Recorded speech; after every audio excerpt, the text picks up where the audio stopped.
I'm Dr. Tyson Morostiga. And I'm Dr. Derek Moore, and we are your sports quacks.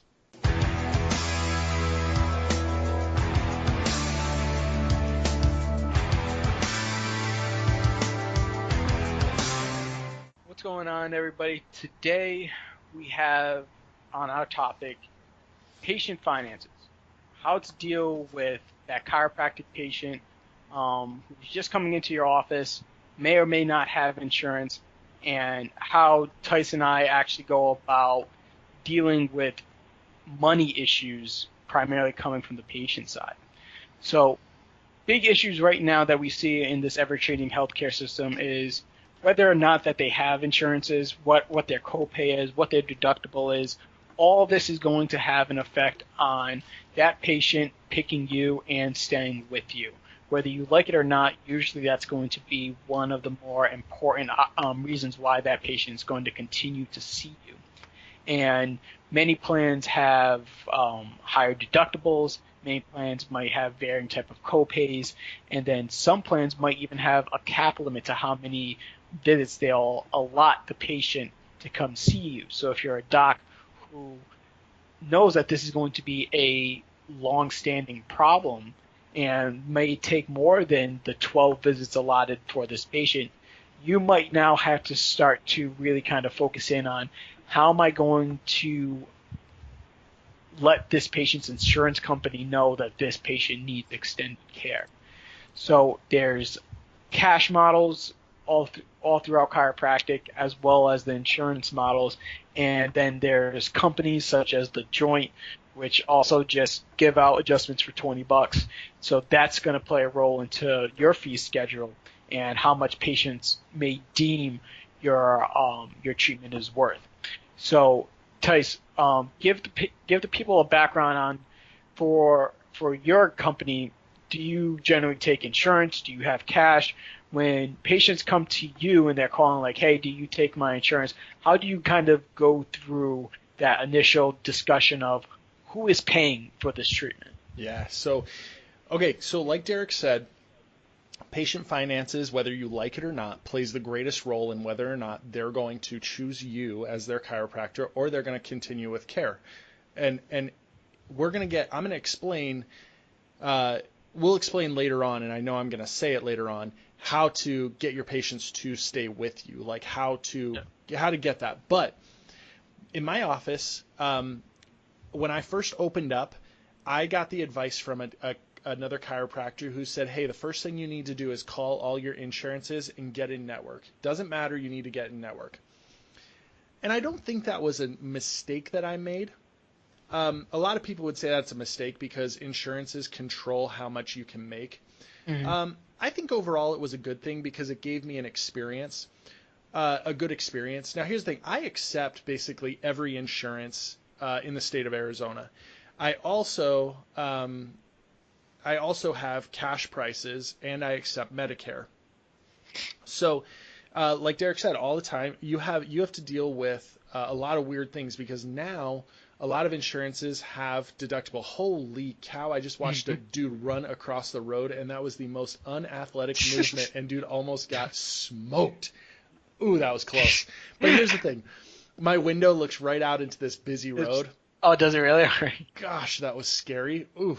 So here's the thing. Our insurances, some love chiropractic, some don't. Mm-hmm. But here's the thing. The best thing I did with my practice is when patients called in, automatically did insurance verification where I said, look, I'll ask them, hey, what insurance do you have? I have United Healthcare. Awesome. Okay, I accept United Healthcare, but the first thing is we need to check and see what benefits you have because some plans are different. We need to see if there's a deductible that needs to be met. Maybe the deductible doesn't apply.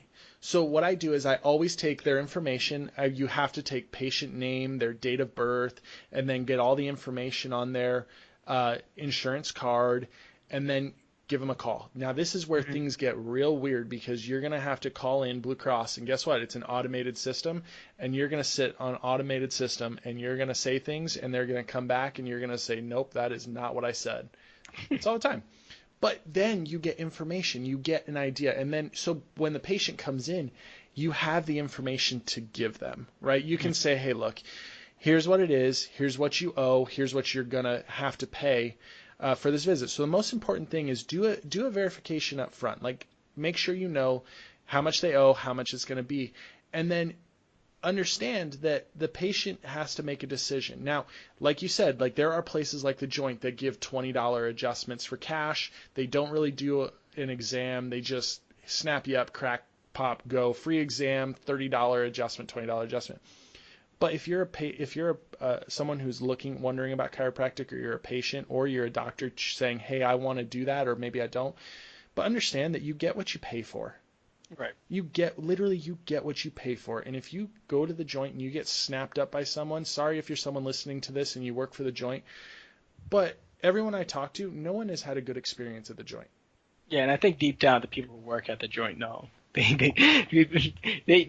know that they've made that decision for other reasons versus using their full amount of skills. They can do more.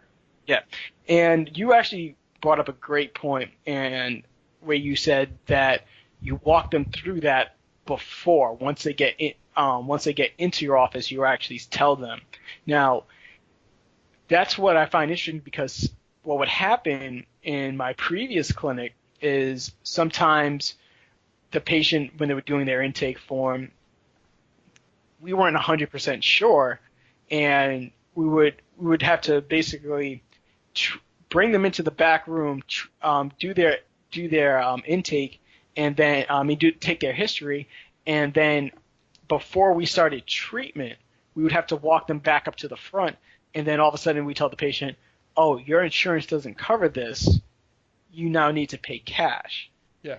And many times what we found was that after speaking to us, it didn't matter, but some patients were a little bit upset that they weren't told this beforehand. Yeah. So what I would implore clinicians to do is, when on the phone with a possible new patient, figure out whether or not you take their insurance, and then if you do take their insurance, let them know that you're going to have to get more information to figure out what's going to be covered and what's going to be not. Because if you just we had a problem with this with our receptionist who just started. She would just say, hey, yeah, let's bring you in, and she would never ask them what insurance they had. And then they would come in and say, oh, I have X insurance. We don't accept that insurance. Why didn't you tell me that? That's something that patient should have known beforehand. Now, the one thing that you were saying, just like where the doc told you to immediately take their insurances, that's an interesting way to look at it, because it's almost a guaranteed stream of patients. The patient's going to call their provider, and they're going to find you because you're going to be listed. Because when you start to really, and we'll probably actually go into this later, how patients find you. They're going to Google, generally they're going to Google chiropractors near the area.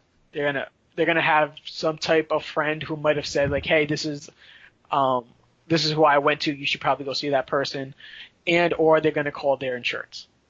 And if they call their insurance is going to be like, hey, these are the providers that we have, and they're going to pick the closest one there, and they're not going to know who you are. Yeah. So taking insurance allows you for a stream of patients that you've had no contact with, that you didn't have to really kind of work for. Yeah.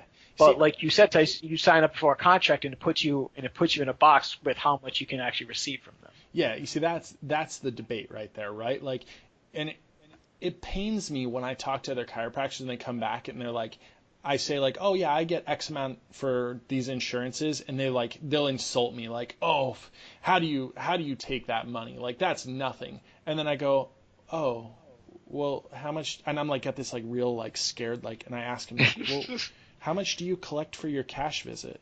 Oh, $25. I'm like, what the, dude? Yeah. Like, okay, yeah, insurance is maybe pay me $45, but you take $25 for your 20-second visit. Like, you know what? I'm okay with taking a certain amount from the insurances for, a decent care. Like, it bothers me when they like another chiropractor will insult you for how much you take by an insurance. Like, yeah, it's less than if you're out of network or whatever. But here's my thing, like, I like that I take insurances. And the reason why is because, like you said, you have a steady stream of patients. They can see like, hey, you're willing to work with them, you're willing to do this, but you have to explain to them like, look, insurances don't want to pay for chiropractic care.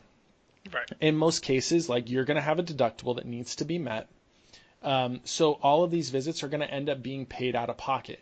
Now, the benefit that you have is that when you pay based on your insurance, you pay the agreed amount, like the allowed amount with the insurance. So it's usually a discounted price. Like, for American Specialty Health in Arizona, for the initial visit, it's $69 instead of $75. So there is a little discounted benefit, even if you are, even if you're paying out of pocket and it goes towards your deductible. Like, there's two benefits. It goes towards their deductible and it's a discounted price. Right. And you as a doctor have to be okay with that. Like, if you're going to, and that's something that I didn't understand when I first set up my office. I remember we got that stuff in class, but it never made sense to me. Because Right. I hadn't done it. I just had a guy staring at me telling me how to fill out a 1500 form, but Right. nobody, and especially the fact that he came from a state where the state allows everything, and a time where everything was allowed too. So like, he's billing out for 30 different services and getting paid for most of them, and I'm sitting there going, yeah, well, Arizona allows me to adjust and use one modality. Right. And we're stuck. And that's it. And we're done. And you're done. And, so here's the thing, like, let me take this another direction, and let's go, when you first see a patient, one thing you can't do is you can't assume that they have a certain financial situation, right? Like, you can't go in and because of the way the patient looks, you can't be like, oh, they can't afford this. Like, yeah, I'll get them for one treatment, maybe 2 treatments, and they'll probably be gone. Like, and then that alters your treatment plan. You can't do that. What you have to do is to me, and this is what I do at my office, is I say, look, depending on the situation, here's my treatment plan. I like to see you X amount of times, and then I want to do a re-examination. And then when I do the re-examination, then we choose, hey, do I want to continue on the path that we're on, or do I want to start spreading your visits out? And I think you have to go from the patient up front and say, look, I don't want this to cost you $1 billion. I don't make you pay these lump sum treatment plan fees up front and then tell you that I discount them when they're really not discounted. Right. They're not. None of those plans, if you ever go to any of those places that go, hey, we're going to pay me $1,800 up front, I really charge $3,000, they're full of crap. Yeah. Here's the thing, like, pay per visit, make sure you're doing re-examinations, and essentially be upfront with your patients. That makes the difference. Like, that yes, and a patient comes back and says, hey doc, I can't afford this. And then you have to be open and be like, okay, well, what can you afford? There's nothing wrong with asking a patient that question. Have you ever run into that? Yeah, and that happened all the time, especially with some of my patients who ended up having to come in chronically. Yeah. And the first things that we usually ended up saying was exactly that. So what can we do to try to make this more reasonable for you? And sometimes so I'm not going to lie, this is what ended up happening. I had a patient who was benefiting from care, but he needed lifelong care. He had a condition, and that was not going to change. And the only reason why he continued to come back to our office was because I was willing to spend. Normally I would spend 20 minutes with patients. I would spend an hour with him. Yeah. I would schedule him as my last patient of the day. I took patients all the way up until 6:45. So 6:45 was blocked off for him 2 times a week, and I would see him for an hour, and my time would end at 7. That's when I go home. But Tuesdays and Thursdays, I would see him till 8:45. It would just go through there, and we would charge his insurance the same rate that we would know. We didn't overcharge them or anything like that. But what we would end up doing was every 4 visits, I would just not charge him. We wouldn't bill insurance, and I wouldn't take a copay. We just wouldn't charge him, and he agreed to do that. So it would be every 4 visits, he got a free visit. Yep. But that was still an hour of my time at night when you went through a full day of work where you want to go home. And I made that decision to make that more reasonable for my patient. And I'm not telling people to do that, and I'm not even too sure if I would do that again. I'd probably make it like the visit's a half hour, or may have changed it a little bit. But it's a matter of when a patient isn't financially able to see you, there's other options. Yeah. But there's also ways that you can even just change your treatment plan. Yeah. So that they can adhere to it. But what did you do with that guy? Like, here's my thing. Like, here's what you did. You over-delivered, right? Right. And that is what you have to do with patients. So here's the thing. If you are someone who struggles with, hey, I don't know if a patient wants to pay this, or maybe a patient, you already know ahead of time, they've warned you like, hey, I don't have the finances to necessarily do this. You know what you do for that patient? You over deliver. Mm-hmm. And that is what a lot of people would disagree with me on that, because a lot of people would say like, oh, well, this patient's only going to give you 2 visits, so why are you doing anything for him? Screw him. F them. Like, I've heard people say that. Like, sorry, that was really a little abrupt, but I've heard people, I've talked to other chiropractors, and I've said to them, well, what do you do with a patient who doesn't have money? And they literally say, F them. F them, because I just want, I want patients who are going to be able to see me multiple times and pay me. And that's stupid. To me, go ahead. Yeah, go ahead. Because what those chiros end up doing, and it's sound business. It's sound business to start to see how much money you're collecting per patient. Mm-hmm. That's very, very sound business, because that gives you a metric that you can use for later things.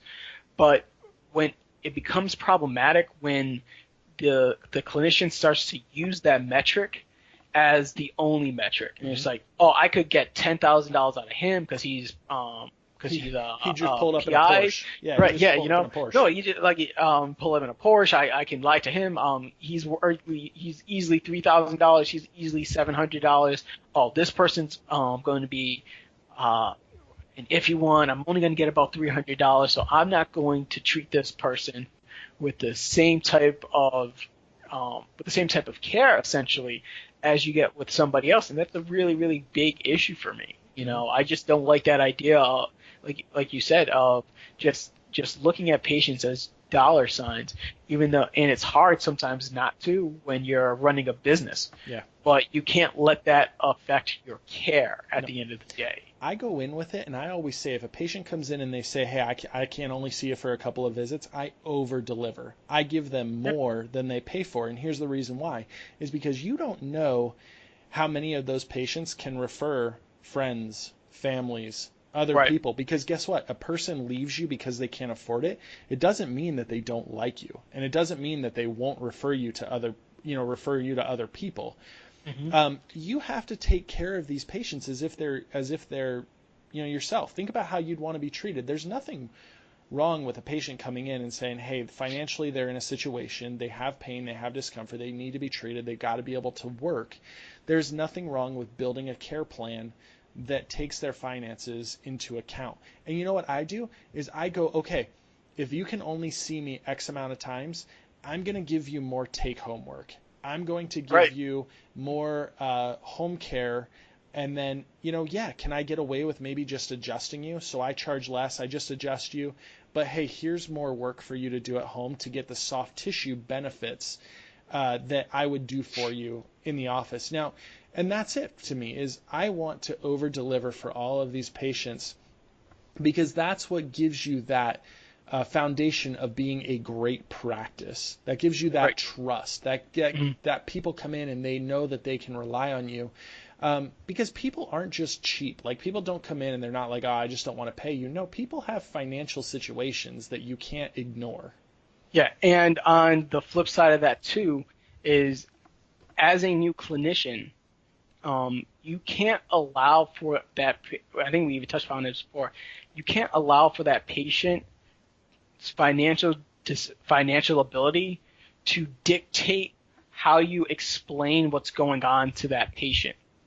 You know, and the reason why I say that is because sometimes when I was first out of school, and that patient would tell me, "Oh, I can only come in for I can't come in very often. I can only come in for a few visits." I would say, "All right, cool. Like, we'll work around that." Yeah. And but what I was doing in the process, and I didn't realize that right away, was I was oversimplifying their condition to tell them, be like, "Oh, you only need 1 or 2 visits," when in more than likely they would probably need more. Mm-hmm. So so now where I'm at is I have a idea in my mind where this is the amount of visits where this patient would most likely benefit from care, and no matter what that financial situation is, I let them know, hey, this usually will respond in this amount of visits. And if you can't adhere to this amount of visits, and you want to spread them out, or you want to you only want to come in for a few visits, that's all fine.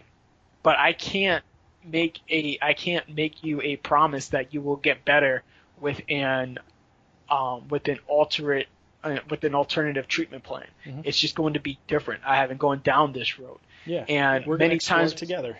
Yeah, and many times before, I would discharge patients a lot faster than they should have been discharged. I know. I've done that too, man, because we get obsessed as evidence-based chiropractors.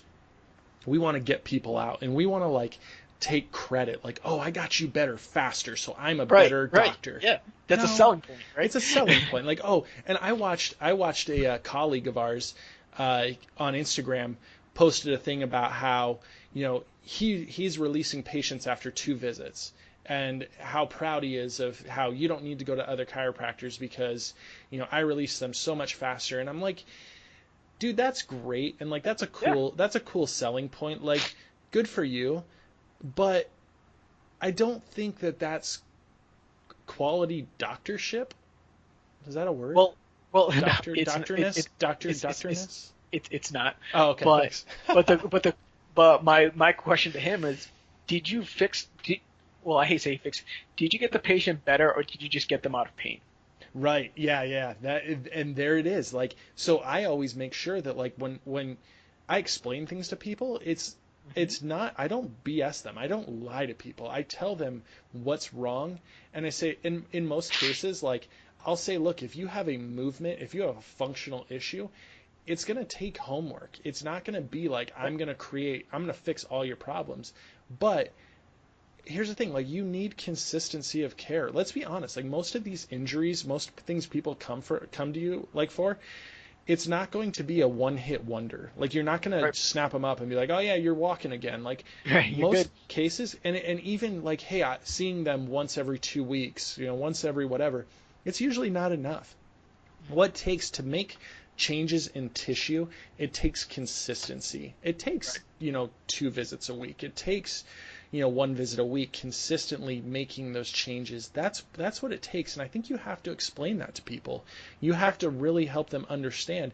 It's not that I need to correct the joint because it's going to move out of place again. It's that I need to make a corrective issues to your function. Mm-hmm.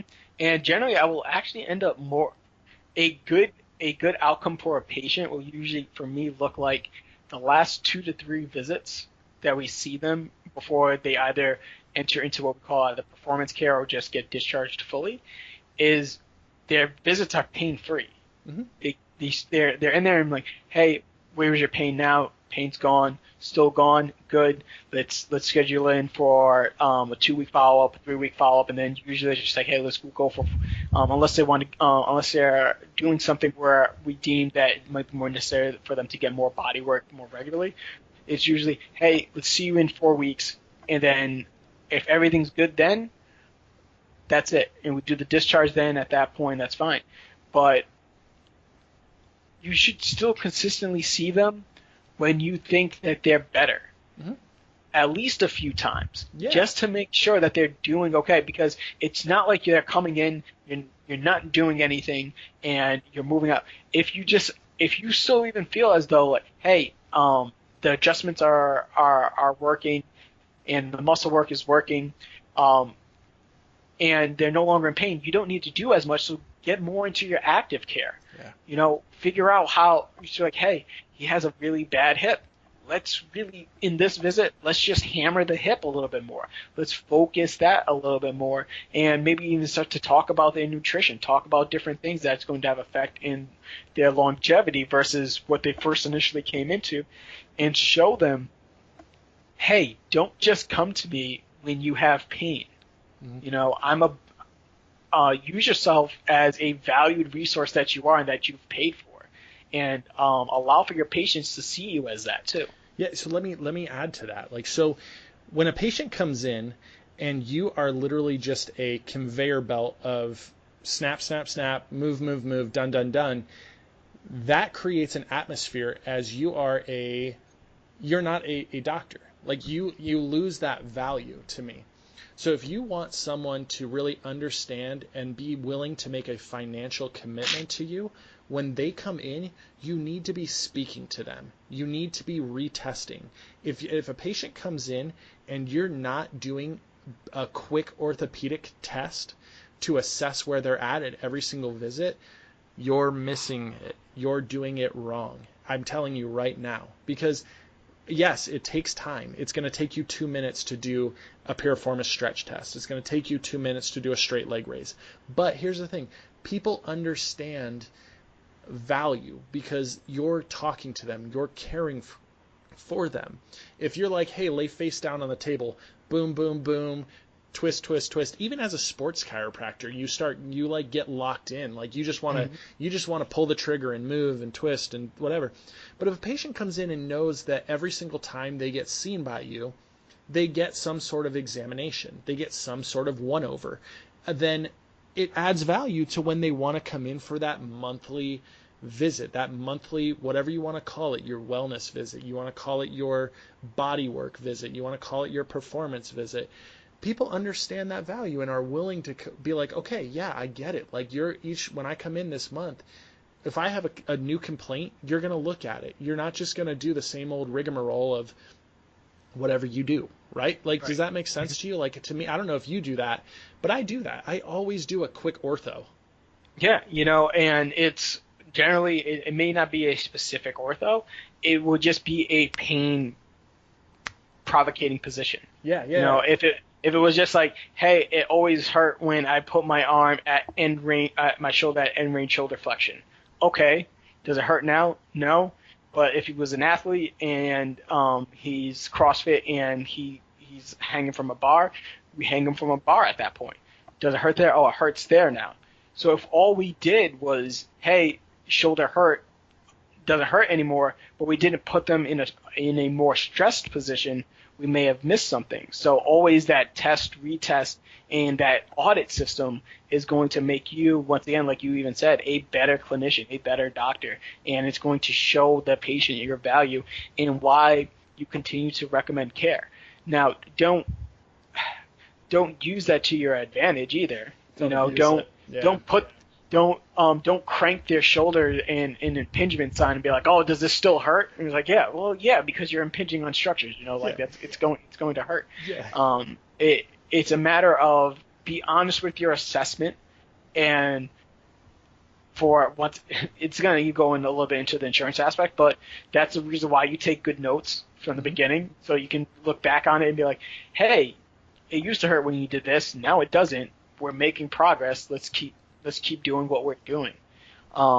But when that patient doesn't have those financial means, it might push you to try to speed things up and push you off of your game, and that's really important for you not to not allow for that to allow for it to be a part of the situation, but don't let it dictate your solution to their problems. Yeah, and I think when it comes down to it, like, you can screw yourself out of business real quick by offering tons of services for free, like always doing free exams and doing things like that, right? Like, we as doctors, we as chiropractors tend to, how do I want to say this? It's not, maybe not necessarily doctors, but as business owners, we tend to want to be like, oh, I'll do anything to get patients. Right? I'll Yeah. do anything. Right. Like, oh yeah, I'll do a free exam, and then guess what you get? A crappy exam, and you have Yep. you're starting yourself on the wrong foot. Here's my thing: don't offer your exam for free, and let me explain why. When you offer your exam for free, you automatically devalue what you do. And I'm not the first person to say this. I'm not. Like, this is like, you'll hear this from a million doctors, but learn this from personal experience. When you give out those free examination cards, guess how many people come in for that free examination? None. Maybe 1 in 100. And the reason why is because they believe that a free examination is going to be reviewing patient history, and that's about it. Here's my thing. If you're going to discount your prices, or if you need to have, if you have a financial situation, do it on the back end.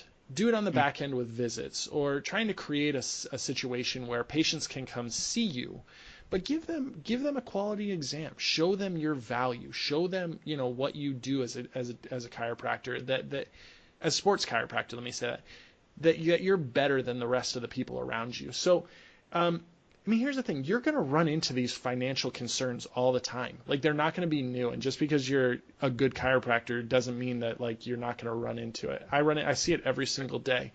But being flexible, being willing to, and understanding of patient situations, but also really having a strong knowledge of insurances. The best thing you can do is understand insurances and being able to explain them to patients, because it gets you paid.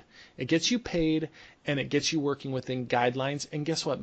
People understand. Like, people understand what their insurance covers. Like, they know. A lot of people know insurance doesn't cover crap. Like, and that's okay. But if you can explain it to them up front, that's the most important thing than sending them a bill a month later.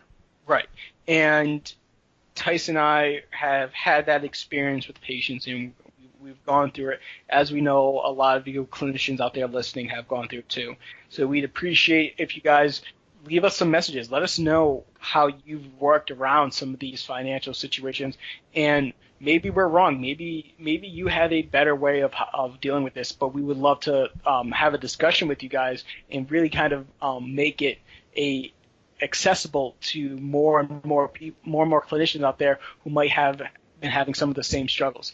As always, follow us on Instagram, follow us on Facebook, like us on Facebook, leave us messages, follow us on Twitter, leave us messages there. We're always just trying to make this podcast for you guys. We're trying to make it a lot better.